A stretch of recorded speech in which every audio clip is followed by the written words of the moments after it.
Hello and welcome back to Body, Mind, and Tao. Of course, I'm Chris Walker, and today I wanted to do a reflective review of the past year. Since I decided to go on this journey, I had no idea where I would be in a year, but I can tell you that I'm very happy with where I'm at. When I started this journey, I was reflecting on how I can improve my interactions with clients and people that want to learn from some of the things that I've been learning about health and being connected to yourself and being connected to the world around you. It kind of came as a combination of things. The first thing that I started doing is I was walking daily as much as possible on a trail that was near my work. And then second of all, I started focusing more on seasonal eating and following the patterns that the body desires to be healthy. And I haven't been perfect on either, but even just the effort and the commitment to doing so helped me in more ways than I can imagine. One of the first things is that I ended up in several very high stress situations. One of them was the fact that I was in a good-sized car crash that I mentioned in another episode briefly. The other thing that happened with that, I had a knee injury. Slipped on some ice, and that was a whole nother situation. It ended up being relatively mild, but I still needed to go see the doctor and go through a little bit of physical therapy. I don't think I had mentioned that particular thing in any of my episodes. So it was just kind of a quick situation, but it did create a lot of stress and kind of pull me away from some of the things that I was trying to focus on, especially with developing my business here. And then the third thing was pretty recent, a few weeks ago, another injury that came about over the past couple years that was developing slowly. And that was with my eye. I had an injury in the lens of my eye that was creating some difficulties with vision. So the lens became unstable, and there was proteins that were forming in kind of glops. And so they call that an injury cataract. And so it really helped me to have an appreciation for vision and people that are going through vision impairment. I can't tell you how draining and frustrating every day was. My mind and my eyes had to work very hard every day just to perform the basic functions. And I was experiencing a lot of physical pain because everything was always so tired and stressed out. No matter how much I slept, I felt like I couldn't sleep enough. And just the visual issues in that eye, it just was really impactful on my life. And you don't really get how a disability or disabling situation like that can be until you go through it, obviously. And I have a lot of, I guess you could say, a lot more compassion for people that have things like sight issues and other disabilities. because of my little experience with that. So it wasn't a genetic cataract. The doctor said for sure it was an injury. I don't know how my eye was injured. I don't know how long ago it was injured. I don't know if it was several different situations that caused the injury. But it was taken care of, and my eye is better than you could expect. I am so grateful for the vision that I have now. And so the other thing is that just being more mindful of various things along with eating well, eating healthy, following the seasons a little bit better. Now, I will be honest, my version of seasonal eating is more in alignment of like not just your local area being seasonal, because some of the foods can be a little bit limiting and it's hard to just only eat foods that are available in your area. So I kind of expanded it to sort of like across your country, or kind of what's in season in general, what would be growing at that time of year in general. So I was exploring that, what level of seasonal eating is appropriate, especially for modern day. Now, granted, it would be wonderful to have a world set up where regional or even local seasonal eating was more supported. However, with a very busy lifestyle and food supply and variety that we have in the world, it's difficult to only stay in your local region at times. So I'm not going to be super perfectionist, too much of a perfectionist about it, but I just really think there's a general pattern, and I've been following it pretty good. Of course, as time goes on, I improve, and what it does is it helps me to listen to my inner compass a little bit more, and to trust what it is inside of me that is kind of guiding me to be able to make choices that fit better for my well-being. And I feel like I've done better at it. Now, granted, during the time of about 6 months of really high stress relating to the car crash and the knee injury situation especially, it was hard, and I did have some fluctuations. I had stress eating, I had anxiety, all kinds of things going on. So I wasn't perfect, but here's the thing is that I was learning to be very compassionate with myself and to understand the space I was in, instead of getting angry all of the time about how it's affecting me. And granted, I was upset, but I was able to handle it a lot better. So that really helped me to develop compassion for myself. Now, with walking in nature, completely unplugged from the world the way you would normally think, I have to tell you that it was very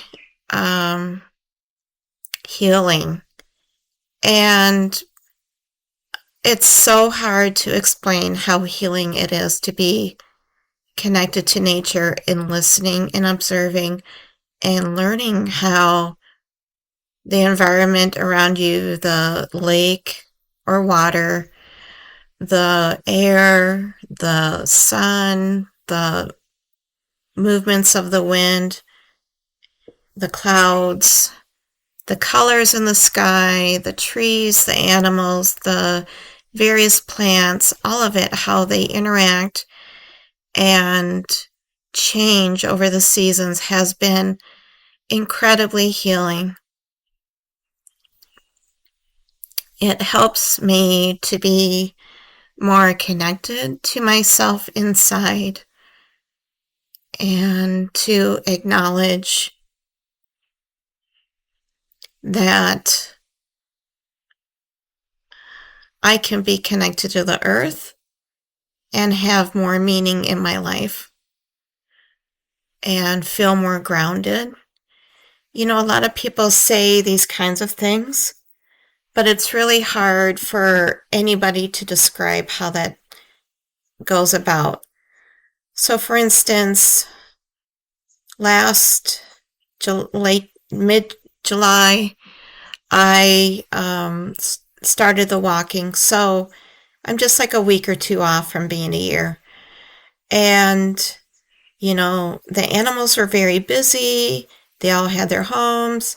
I would see certain animals fly around or run back and forth across the trail in certain spots. And I knew that their home was right there. And it was just really amazing and wonderful to listen and to watch. And as time went on, I saw the season change, all the different noises of, you know, wintertime and ice and just the quietness and hearing maybe only owls and a few other creatures, but not much else. And then it went into early spring, and I started hearing things like the ice thawing, the birds starting to return, the crickets, the frogs, the noises that they would make when they were mating, animals, especially the birds, marking their territories, doing their territory calls, mating calls, settling into where their homes were. And now recently, the past few weeks, it's been watching the turtles come up from the water and laying their eggs. I've seen both snapping turtles and the painted turtles coming up and laying their eggs. And that's been wonderful. And then seeing animals that were last year running across the same part of the trail doing that again this year. So you knew exactly where their homes were. And the other day there was a deer that was standing in the middle of the trail because it was moist and inviting to come out. And that was cool to run across that deer. A few weeks ago, watching a bald eagle landing and watching animals in the water for hunting and just observing everything in the tops of one of the two trees that I like to connect with. And that's the other thing, is that it's so weird because when I was younger, people would make fun of people that really loved the earth or nature, and they would call them tree huggers. And here I was putting my hands on the trees and sharing some energy and time with them. And they really helped to ground me in that. And something that I realized, it was at some point in the middle of the 6 months of everything going on, I realized in my brain, I was saying to myself,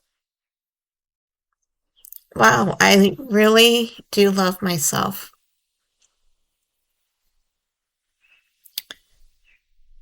And I'm able to say that very freely and openly on a daily basis and have it be honest.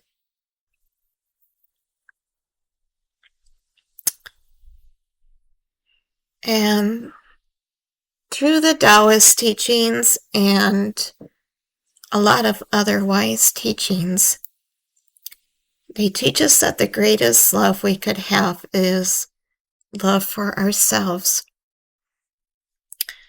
And learning to trust our own authority is also part of that.